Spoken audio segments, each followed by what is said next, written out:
Om Swastiastu, Assalamu'alaikum warahmatullahi wabarakatuh, dan salam sejahtera. Halo rekan sejiwa, sahabat muda, teman tercinta. Kembali lagi bersama saya di channel YouTube IDWD Konten Tutorial. Di video kali ini saya akan berbagi tutorial ide kreatif dari Padi Putih untuk hiasan dekorasi kekinian. Cara membuat hiasan background dari padi putih. Padi putih sangat unik jika dikreasikan, awet dan tidak rontok tanpa bahan pengawet dan pewarna.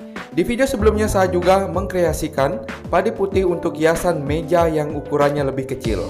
Dan kali ini saya akan membuat yang lebih besar dengan cara agak berbeda. Ikuti terus tutorialnya, selain unik juga bisa untuk peluang bisnis yang menjanjikan. Dan dukung channel ini agar lebih berkembang, like, comment, share, dan subscribe.